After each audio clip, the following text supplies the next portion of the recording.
That first episode didn't really give me what I wanted for you, Venus. I'm going to be real with you. I was happy with the last look. The first two, I was like, not so much. Oh, girl, I need you to be in this competition for a long time. I need to see more of this.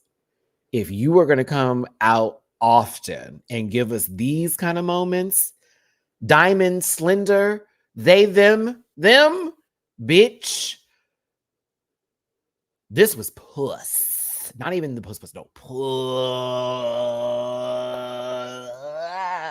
Oh, it was nasty. It was disgusting.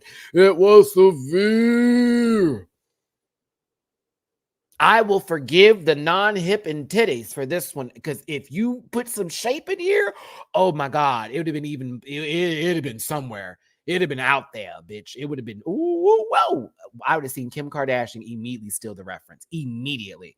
However, I'm here for giving us. Okay, I was here for that this week because it gave mannequin to the glamorized level tease. This could be Renaissance coded. I think that this would have been. I know her and Kendall went to the concert. I'm saying this bitch. If she had sat in the front with this on and Beyonce, like, how are you able to see the show? That'd have been a whole moment. That'd have been a whole moment. That would have made the concert cut.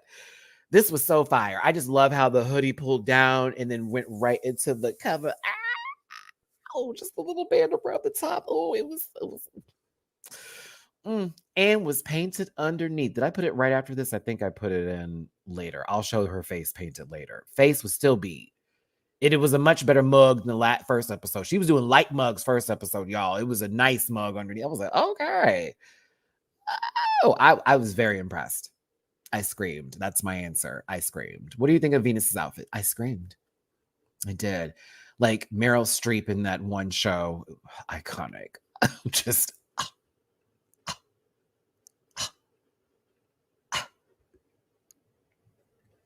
The girlfriend experience is next, and her gemstone is pearl. This was beautiful. I will fight you on it. It was gorgeous. If only you didn't have it for this look girlfriend experience, because I know you had your best of drag that wasn't, you didn't have it, so you had to do a backup. If this had been presented last week, I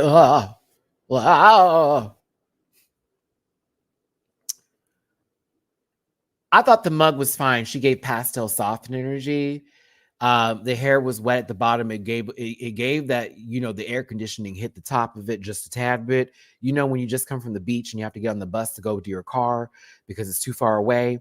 So when you get in there, the AC's on and like you forgot that you're like really wet because your body's still hot. So by the time you get off the bus again, you're like, dang, why does it feel so weird? And you caught a cold. But like, I wish she didn't look down the entire time. Because when she was walking, she did do this a lot. And I clocked that. And I'm glad they said something. But I honestly thought she was still severe. I thought she was severe, girl. I was like, ooh. She was giving soft and supple. And it was just very, very soft. Hold on. I'm going to get to you, Aurora. I thought it was soft. The dress was right. I thought the makeup was good. I thought the hair had it was a little dry on top and it was wet at the bottom. I was fine. I was okay with the overall effect. It was very lovely. It's a beautiful look. Beautiful look. Beautiful look. Beautiful look. I was like, okay. I liked it. It was good. Aurora Matrix is next. Jade is the reference here. Now, I know what she was doing, and she even explains it, which is why I like this a lot. I will have one critique.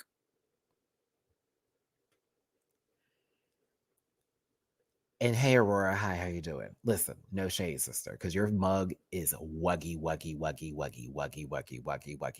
Your mug is mugging, bitch. The mug with the wig is everything.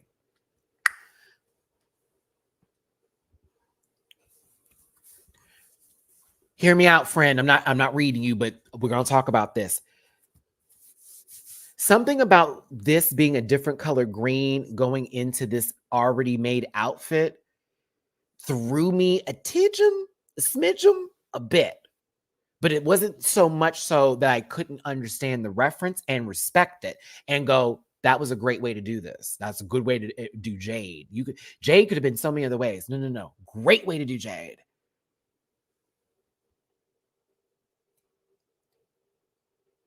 I still say this is severe. It's a great look. It's just from here down, if you focus too much on it, it will take you out of the illusion a little bit. As it's moving, though, it does the job. It does the job. Her makeup is severe, bitch. I don't care what nobody says. This green with this gold flakes on top, including a good nasty green lip with this wig. Girl, please. Are you looking at these two wigs? These are two wigs, bitch. Hold on. Here we go. This whole wig right here. I almost feel like this is also another stack on top with the curls. And then you have this also attached to the back. I live. I'm sorry. It's like, whoop, this is white. Whoop, this is giving me a little Baps energy. And then whoop, we got the chain link going on here. I love the hair. I fucking love the hair. I love the hair in the face. That was the main selling point for me. And she does have the jade necklace around her neck as well. But like, it's just, I like the representation for what this fully goes. Right, wild card. Thank you. Here's my point for the jade necklace. It's her mom. Now, you know damn well Deborah's shit is going to be showcased on Drag Race. If I ever get on that show, you'll see me every other one way. This was my mother's heels. These were my mother's necklaces. This is my mother's bracelet. Oh, baby. Oh, Deborah going to be in full. Her spirit will be with me the entire conversation, the entire show. I enjoyed it. There was some details I would have changed a little bit differently. I would have lined this with gold. Not a thick lining of it, but I would align this a little bit with a thin gold trim around this side to make it look a little bit more elevated. But I think it's fabulous, Joe. If I don't stare at this top part with the makeup, it's better. Like from this shot, that girl here, you just want to focus here. Like, ooh, yes. Ooh, yes. And also Purple Eater 42. I see. I wish the dress over the bodysuit was more draggy. Let's say this: more fabric, maybe a bigger train, so that when she walked, it would have a much more grander impression as she moved. That is what I would say to that, because it was a little small for me when she turned, and it was supposed to give that drama moment. I was like, no, it looks good, but if there was way more fabric, like I want that sucker to almost be like, when she hits the corner, we're still having fabric over on this side and it's all up in the air. Yeah, I want that bitch to move. I want that bitch to move out the way. Very much that. No, Debbie, you're fine. My mom hated being called Debbie. So, like, that's why you'll hear me say Deborah. She hated Debbie. No shade to you, Debbie. No shade to you, Debbie. She used to be like, why are they calling me that? She would take Deb over Debbie. I don't know why, but that was my mother's way of it. I'm assuming it had something to do with her childhood. Luna Dubois, Topaz.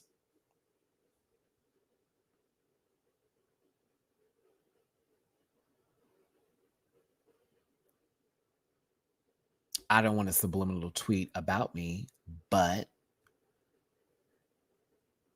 I wish.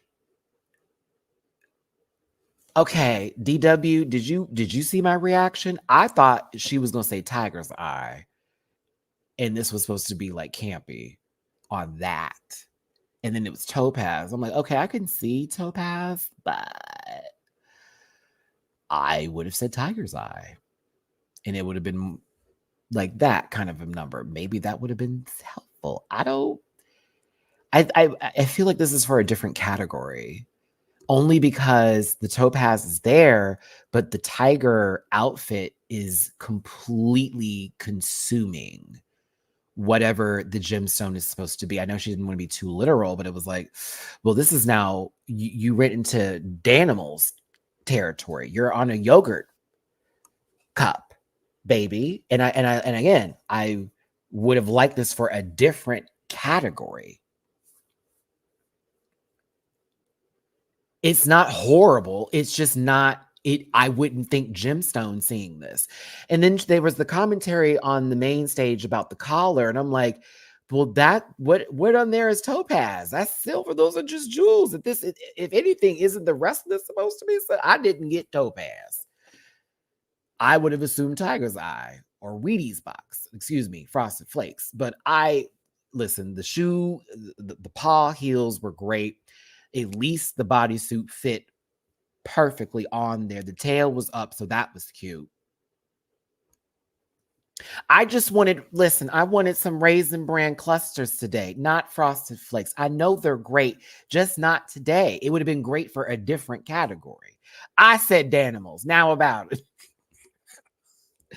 It is. She's giving me the cover of the strawberry yogurt cup. Like I'm gonna buy it. Probiotics in there, but like,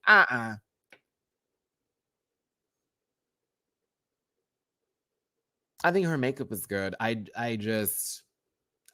wish like she would have been almost literal about it and played on tiger's eye and then wore some tiger's eye accessories over the tiger. I think that would have been like gaudy, but like clever to do. I don't know. I like Luna. I don't like that Luna is getting this interesting edit right now. But yeah, I just, not for me. It's not for me. Not for me. I can't toot it. It's not the category. If I can boot Sissy for well, actually, you know what? At least Luna got on fucking shoes and a heel. That was I wouldn't have sent her on based on that with Sissy. I'm like, well, at least this girl gets a look on. Shit.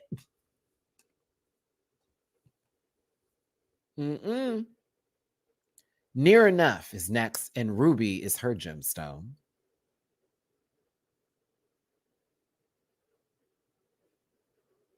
You know, here come the Houston in me. Why does this look like something Selena would have wore for a concert? Bitty bitty bum bum. Bitty bitty bitty bitty bitty bitty bitty bitty bum bum. Bitch, you can't tell me.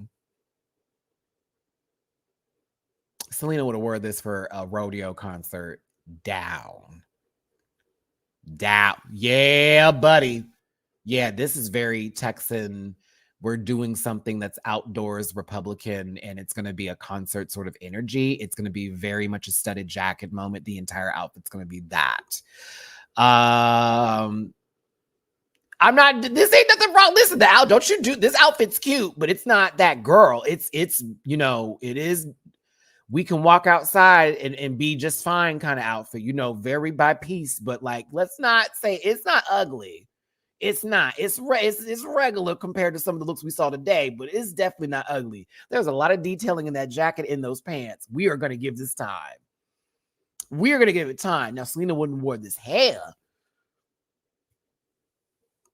It's all right. It's just fine because the top doesn't look like there's anything going on there. It looks like some fabric that got draped over. It looks all kinds of wompty whoop.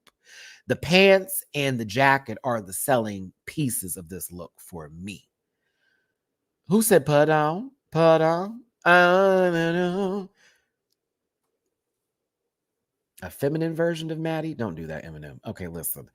Yeah, Selena would have had it on a different top for sure. For sure. The jacket and the pants would have been there. She may have worn a bikini top with it. Hair would have had the bangs, but it wouldn't have been in a pony. And she'd have been performing down that red outfit, bitch. Down. down. I like it, but I don't love it, if that makes sense. I think the jacket, the belt, and the pants are the winning pieces here. That top looks like it wants help. I think her makeup is everything. So that's how I'm going to look at this outfit. It's a good look. It's good. It looked like a whole lot of rhinestones on that bitch. So I was here for it. Last and not least is Amy Yonce Chanel. Sapphire is the gem. This is the sapphire. This is what I would have done, my birthstone here. I like this outfit, to be honest. I'm trying to get used to this with her. I don't want to hate it. Sometimes I don't like it when she paints white up here. But that's my only critique. Like, that was my only thing where I was like, I don't like that. Other than that, I think it's severe. Oh, it's great. It's really good. It's really good. It looks like Melinda Verga hugged her forehead. You know what I mean? That's my only issue, is that Melinda Verga forehead that she got going on. Other than that, I'm here for it. It was hot. She's like, I'm representing my country, baby, and the ocean and this, that, and that. I said, yes, girl. If you go home early, our Dominican sister, I'm gonna be pissed. The dress was constructed very well. Very well. Very, very, very well. Whoever made this dress, Amy, if it was you, work. But like, if it was anybody else, the audience is back. Go back, back. Disclaimer, disclaimer. What did I say? What did I say? It does. It's like a kiss from a rose on the way. Ooh, it's like, you know, when Seal met Heidi Klum and he instantly got more attractive. Like, it's very much that energy. Like, she was trying to absorb some of Amy. Now that your rose is... Seal is attractive, by the way. I'm not gonna lie. Like on the way.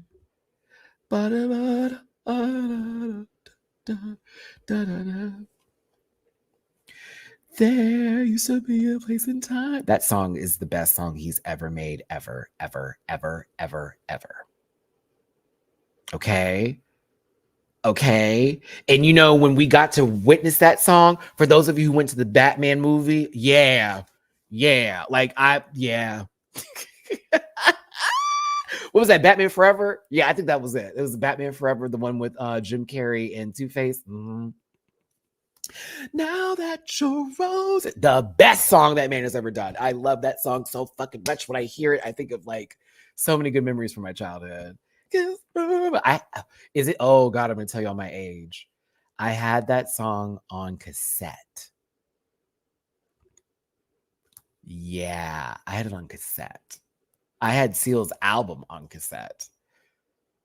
Oh my God.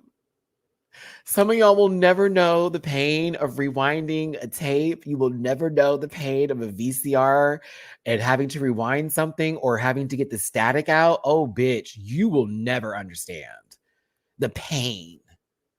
Oh, bitch, especially when you were on a road trip and you have batteries in that bitch and you are trying to get your tape to play or it's at the wrong spot and then it stops and then it rewinds back for you like it is like we used to get in so much trouble with Blockbuster when we didn't rewind our tapes. We had so many bills that we had to pay there. I remember one time we went to go rent a movie and this guy's like, y'all owe $100-something. My mom was like, what do we do? It's like, y'all return them hoes late and you never rewind them. So we bought a VHS rewinder, like one of the ones that you can put it in. I remember my dad being so proud of it. It was so fucking funny. Like thinking of everything now with digital, it's so funny. Like imagine like your dad brings home a VHS rewinder and that's a big deal. Like, oh my God, we don't have to do it on the VCR anymore. No, we could put the movie in the VHS and watch it while we're rewinding the other movie.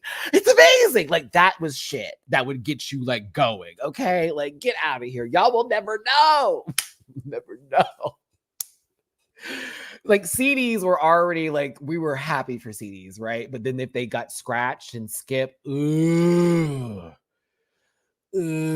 because you would need to have a rubbing alcohol patch with you because that's how you were able to play your CDs again. You had to rub it all the way around and dry it with a like not a rough cloth, like a regular cloth, or air dry that bitch. Put it right back in the CD player and then play it. And then sometimes for those Casios, you had to like bang the CD player real quick to get.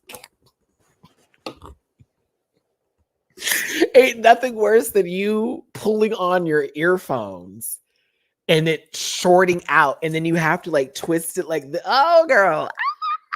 Shit used to drive me fucking nuts, man. When that iPod came out, I remember I was sitting there, click, click, click, click, click, click, click. I'm like, why is it so loud? And I had the first iPod, you know, the one that was like a giant brick, you know what I mean? Oh God! Before the phone even existed, they just had the iPod. Such a time, and it was so funny because I had like a PC, but I had an iPod. I'm trying to do Apple things on the PC. I'm sorry. A Zood. Okay, we had those too. Like, I hate to do this to my dad right now, but my dad would break everything. So he'd always have to get the off-brand version because he just needed something. And then my mom was also one of those people who, if she saw it in the store, she's just going to buy it. I saw this today, man. I thought about you. I saw this today and I thought about you. Like that kind of shit. She did it to my brother. I miss my mom, but that was her. If she was at the mall, she was shopping anywhere, she's bringing something to you to wear. It may not be what you want, but I thought about you, so you're wearing this. I bought you these, so these are yours now. And that's how it worked in my house. But like, yeah, like that shit. Oh, y'all have it easy.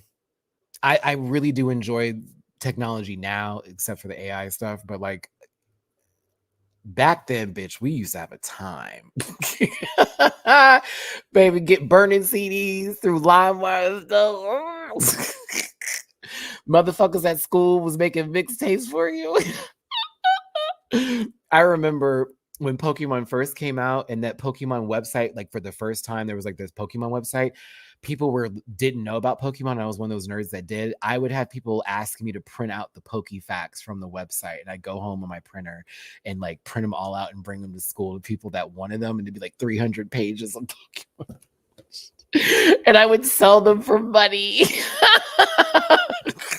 like as if I was the only person with a computer back. Well, actually, yes, because not everybody and their mama had one. So, anywho, moving forward here, a blast into the past. Thank y'all for those of you who listened through that. That was a great conversation. I appreciate those of you who listened to me and my stories. That means a lot because, yeah, we do more than just talk about one thing here. It's a conversation. Duh. Connecting to the internet taking 10 minutes. How about putting in the AOL CD or the floppy disk into the computer and downloading AOL? Talk about it. That's how I didn't use AOL back then. All right. So listen, judging takes place and everything commences to happen. We have queens that are safe, but Brooklyn tells the safe queens, hey, by all means, bitch, you count your days. You all are very lucky. Very lucky. So we have the tops and we have the bottoms here. Top 3 is Kit and Caboodle.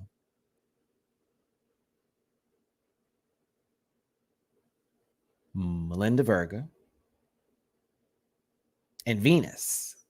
Now, I would say, I'd even argue that 2 of those top 3 people are there for more than just one reason. Okay, that the other one, very, very, very this. I haven't seen Bob's new stand-up yet. Has anyone else seen it yet? Should I watch it? Is it good?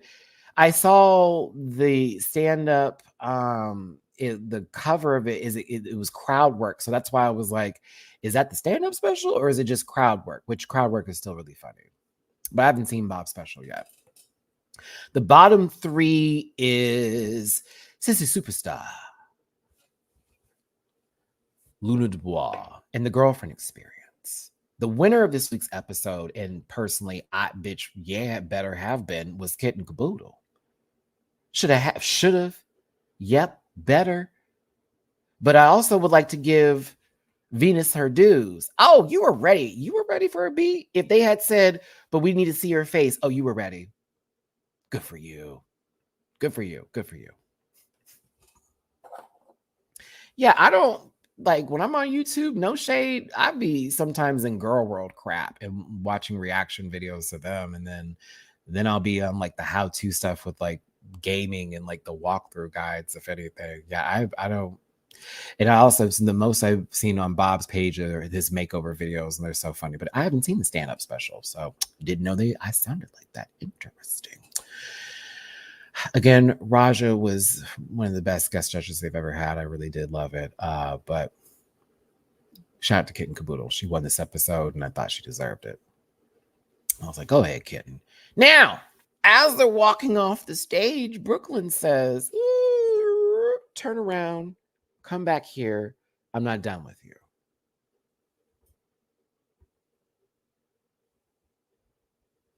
you.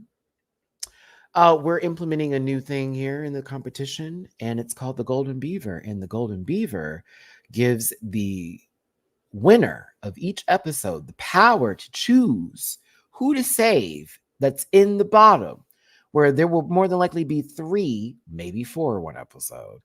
And they have to then choose one to save, and that immediately puts the 2 others in the bottom, making it not the judge's decision on who is lip syncing, but their decision on who is in the bottom. I like that. That I like. I like it. I like it. I like it. I like it. I like it. I like it. And it's for multiple reasons. The first reason is it's not we're sending you home. It's you're now in a position to where you have to fight. So much better than sending someone home. That's anticlimactic, even though we do have the full 2 winners are competing for the win. That's fine. But something about this where it's already the winner, it's already decided, and now we had to go through this, and they're just choosing who can be saved out of that situation. And then the 2 queens that then have to lip sync. I like that a lot better. Okay, even though I still enjoy when the girls send people home. Like, it's kind of a gag. But this, I think, is a little bit cleaner because it's also still a lip sync for your life and not a lip sync for the win. If there's more at stake, it feels a little bit more like they could go home, like fight your way to stay in here and not have somebody else be the person to determine that. There's still some strategy there. And this can be messy. This can be mad messy because you might want to, this is kind of messy. There we go. You might want to fuck somebody over who found themselves in a bad position and make them have to lip sync. You could save them because they have a good track record, or you could be like, no, I'm going to save the other one who's not doing so well and make you have to work to stay in here because you might not be a good lip syncer. And I can get you out now.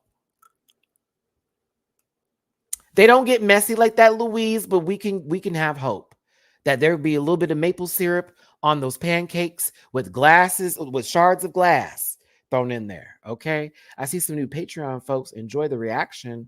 I had a good time with this one today. I love it. Social game. Yep, you're right. The social game is going to have to add up. Y'all going to have to be better people. If you want to get in arguments, they better be good ones. If you want to get nasty with somebody, you better be in the top always. You better never be in the bottom. But you all don't understand too. If you win a lot and you're making these decisions, often target. Because it's like, oh no, she wins too much. And she took out my friend last week. We got to put her up. Now, is that pretty girl corner going to still be pretty?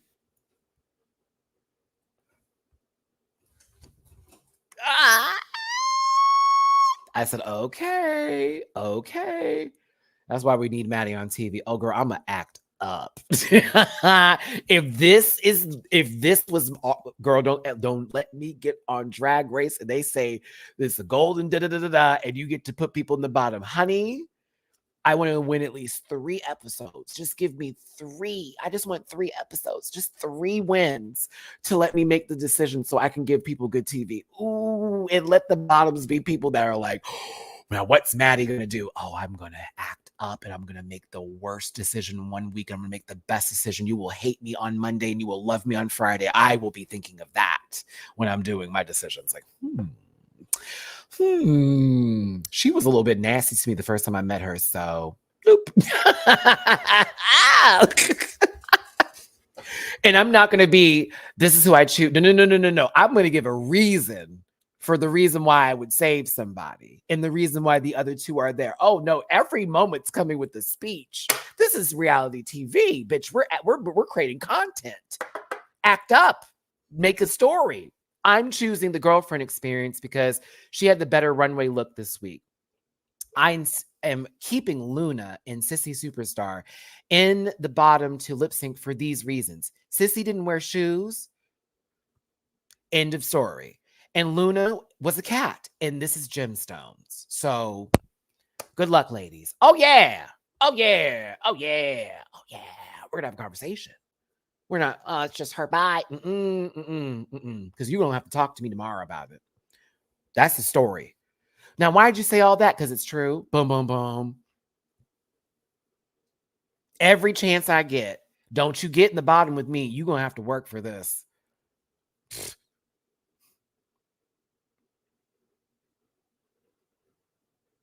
Why isn't the Golden Beaver golden? I have been asking myself that question, but I kind of let it go. I kind of let it go. Now, Fierce Delicious, you are right, would have done all of the work. And it would have been funny too. I've made my decision.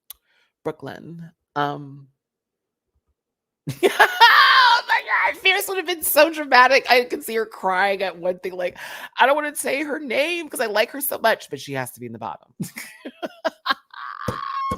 Oh, it would have been a gag if Sissy was saved. Oh yeah. Oh yeah. Now that would have been fucking funny. It wouldn't have been funny, but it would have been funny because it's like, oh, Kitten's doing a strategic move at the beginning of the game. Don't do that. Never make the here's something I'm gonna tell y'all. Unless it's the first episode, it's really tough to make big moves early because then you have showed your hand.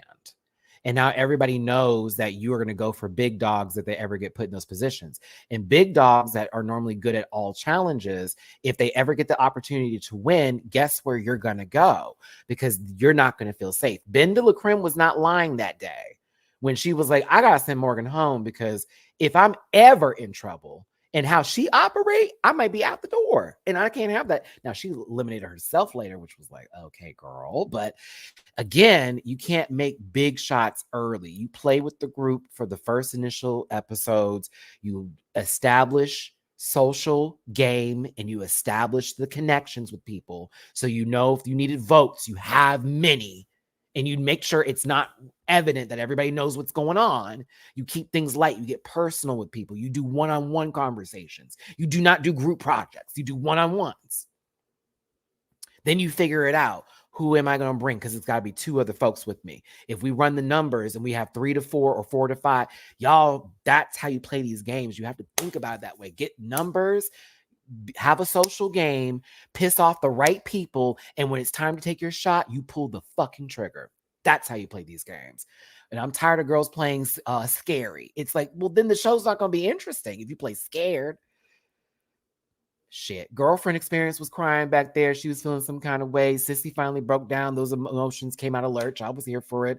You know, Luna was like, I'm sorry, I don't cry. I did all that in my childhood. Woo!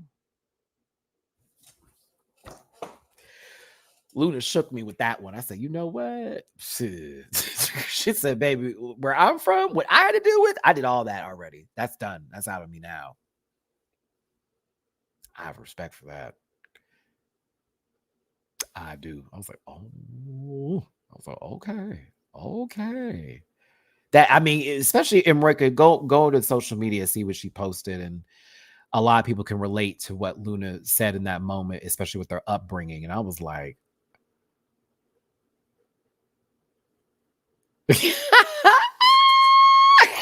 I did one of these, like, I know that's real.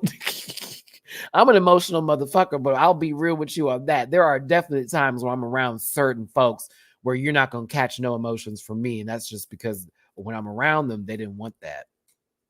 Especially when you grow up in a household where the consistent need of act like a man, act like a boy, boys don't cry, boys don't do all that kind of stuff. Or if you were getting sad about something, you would end up getting a spanking that night because that used to happen to me because I was too emotional. Yeah. Like, I mean, that's not now. My dad is definitely a lot better with his kids now with this because, you know, he had to have a bunch of other ones first. We were trial and error. But yeah, that was a big moment. I was here for it. I was happy that she also stayed true to herself and she wasn't like gonna just be like, oh, y'all didn't. She said, no, this is me. This is how I operate. This is who I am as a person. I'm not gonna shake from this. I did wrong. I'm gonna take it all up to that. And I'm just gonna go with it. I said, oh, can't do nothing but respect that shit. Right, Club Clover. And as somebody who still is religious, y'all know I'm very much an active Seventh-day Adventist, and I still practice and I still don't eat certain types of meat and this, that, and the other. And I worship on Saturdays and all that kind of stuff. It is a weird, sometimes awkward conversation to have with a bunch of other people in the LGBTQIA plus community. There are a lot of us that are in this community that also still have faith and have churches and this, that, other, that are, you know, everybody can join in. But like, you will meet people that look at you like, girl, why? Like they said, and all that kind of shit. And I'm like, honey, I'll know what's going to happen when I get there. If that is the case of whatever may be. But my belief says there is another place for me after this, and I'll get to see my mama again, and I'll be very fucking happy. And that everything I went through will not be for nothing. So I can live my life on earth and be happy, and I can also look forward to the things that I'm going to be happy for after this life, is how I look at life for me. Right. A lot of us do. A lot of us do. I remember I told you those people that were praying over me, trying to pray the gay away, and they had circled around me that one time. Oh yeah, girl. Me being thrown into different little boot camps and these religious camps trying to become a man. Then you end up meeting the other boy who just like you, and he happens to be fire. Like, that's literally what happened. Every place I went to that was supposed to change me, I'd meet somebody that changed me. The girlfriend experience didn't have to experience the bottom. Excuse me. The girlfriend didn't have to experience the bottom. There it is. Woo, Matt, that was good. The girlfriend didn't have to experience the bottom. Oh, yeah. I know all about those kind of camps. I do. I know all about those. We're going to have conversations about God, but it's only focused directly on one thing, Sodom and Gomorrah. Oh, yes. Oh, yes. Ladies and gentlemen, if you don't know this song, I feel bad for you. I feel bad for you. I feel bad for you. It wasn't his birthday, Maddie. What are we talking about? I must have missed something in the live chat. Hold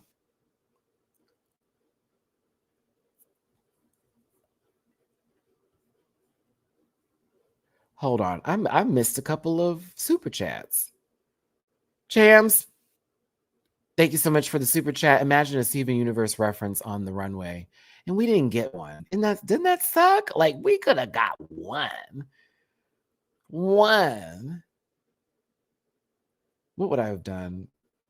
Pink diamond, probably. But no, I would have done sapphire. I would have done sapphire. Oh, just like that with the full, beautiful robe. It's fully bedazzled. Oh, if I had the money and the resources. All right, thank you for super chat. It's a little I Dream of Jeannie, but I liked it.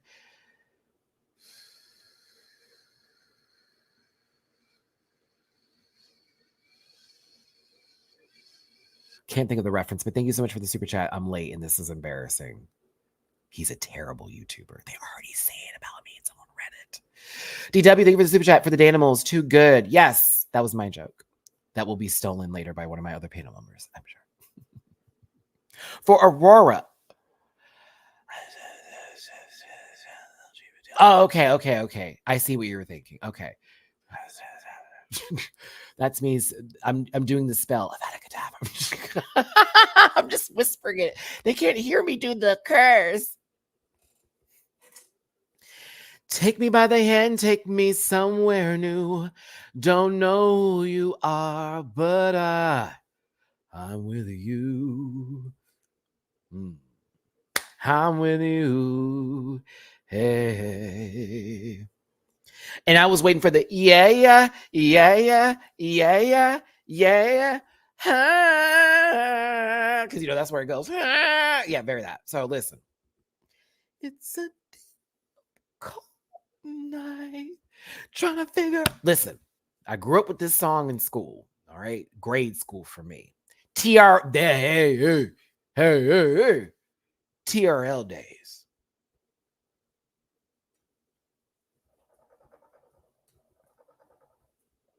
I don't know if you knew this. I mean, Avril was like a big star, like when back in the day, like not even on the front before she stepped out the limelight. Like she was huge, and I was obsessed with her. I don't even know what it was. I kind of liked her attitude and about everything. I mean, I also was going to, before I went to the predominantly Black school, I was going to a predominantly white school, and I was one of the only other Black kids that was there.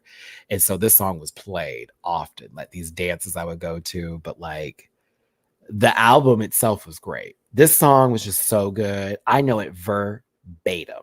Verbatim. As a matter of fact, if you're on my Patreon and you're watching this reaction, you know what happens at this part of the lip sync. My apologies to both Luna and Sissy. Honey, I was lip syncing while y'all were lip syncing, and I was doing it to the camera. Okay. And off the, oh, bitch, I cannot help but sing this song.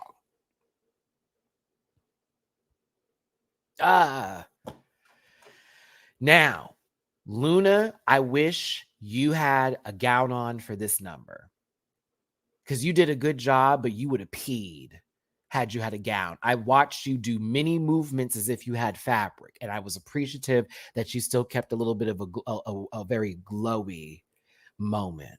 You know what I'm saying? A very etherealness that you were doing with it. I watched your hands as if there was fabric that you were grabbing. I was like, okay, girl, she wants a dress right now. Bad. It's a song where it's a little ballad moment. You could do a dress. Because Sissy was over there doing nothing with hers. Mama didn't have no shoes on, so she looked weird to me. So I was just watching it. And I was like, okay, Sissy over here, you know. I was just like, okay. I thought Luna did fine for what it was worth, and more so because I knew she wasn't going to go home over Sissy. So I'm going to say fine. It was fine. I needed her to have a gown. She needed a gown. Now, when she got down here and said, yeah, I said, I was like, oh, get up. Get up.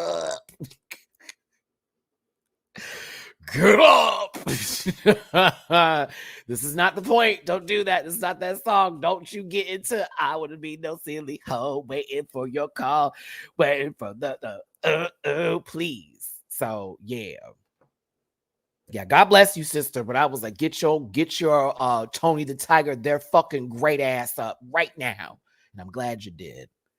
So we get the performance, y'all. Let's just wrap it up where it is. Luna was saved. I didn't see her going nowhere. Notice that she changed her boots. I just now clocked that. Baby, she took off them little cat shoes. She said, no, bitch, if I'm gonna perform, I'm gonna need my knee highs so I can stomp this bitch out of here. Okay. That'll do. Listen, Sissy, I'm glad you came back and said that versus the nightmare dream bit that happened. That was really what you thought it was. So when you came back and did the that'll do, baby, I was like, okay. There we go. That was a great way to exit for a first exit. Dasher, come on, fan mail reference. Thank you. I was just thinking about that song this morning. Do what you wanna do. You know what? Silly hoe. Do it. I gotta go listen to that right after this. Ooh. That song is everything. You know, she was not wearing anything. Look, though, yeah, she wasn't wearing any shoes. She put on a heel for the performance. But when she wait, is that even a heel? That looks like a little heel right here, doesn't it? But when she originally walked out on the runway, she did not have on shoes. Because Brad was like, so I'm guessing you are aware of what I'm going to say to you right now. And she's like, I don't think you're wearing anything on your feet. She's like, no. I was like, what? It may be a ballet flat or one of those little, what are they called? It's definitely not, it's not Tom's, but what are those Mary Janes? I don't think so. Not Mary Jane. No, not a Mary Jane. Girl, shut up, Matt. Okay, listen, let's get so not that. There would be a little strap around the ankle, but Sissy, let me tell you something. It may not have been the run that you were hoping for, but I would say that you definitely left an impression. You definitely left an impression. That was an insane maxi challenge of chaotic proportions of what the fuck is going on. And it's so bad, it's iconic. Um, you seem like a sweet individual. And for what it's worth, I wouldn't want you to not do what you think is authentic to your drag and for that to be sort of taken away from you because they want to see you in some other light. If that's not for you, I get it. I get it. But it may have just been a harder journey for you for this round because of a lot of potential huge competitors that you were against. So God bless you and all my love to you. And please make sure if you ever see Sissy Superstar out in the social media interwebs, you send them love and not be rude because that's gross. We don't do that here. All right. That's it for me today. That is the Canada's Drag Race Season 4, Episode 2, QVC review. Hi, Grookey. Where is Mamu? Oh, he's on the couch. I'm not waking him up. I should wake him up because he woke me up this morning. Woo! Woke me up this morning, y'all. Rude cat. Rude cat. Okay. He said 4 o'clock on the dot. I want you to wake up and feed me. Dum, dum. I got a bowl sitting over here looking for some wet food, daddy. I'm tired of dry food. I ate it yesterday. You made me get a shot in my booty. I don't know what to do with this cat outside. I see another C-A-T. Oh, no, let me stop. Boo! He's terrible. Thank you for tuning in. It's your boy, Matty Rants. Make sure to hit that like button before you walk out the door. Make sure to get in the comment section and talk about this episode. Again, the algorithm loves it when you leave a little something in the comment section here. Your highs, your lows, your yeses, your nos, all of that, and then some. Please and thank you. If you want to drop a tip in my jar, support a poor father of one very bad child. Think of problem child, but not a redhead. PayPal.me/MattyRants, catch up MattyRants, Venmo MattyRants. Appreciate y'all so much for being here. Now, tomorrow is not the panel. We'll be back the following Sunday. However, I'm either debating on taking the day off so I can get some rest tomorrow, which would be really cool. Or if I'm in the mood, we get back to our Baldur's Gate 3 live stream that I've been off for 2 weeks because I was sick.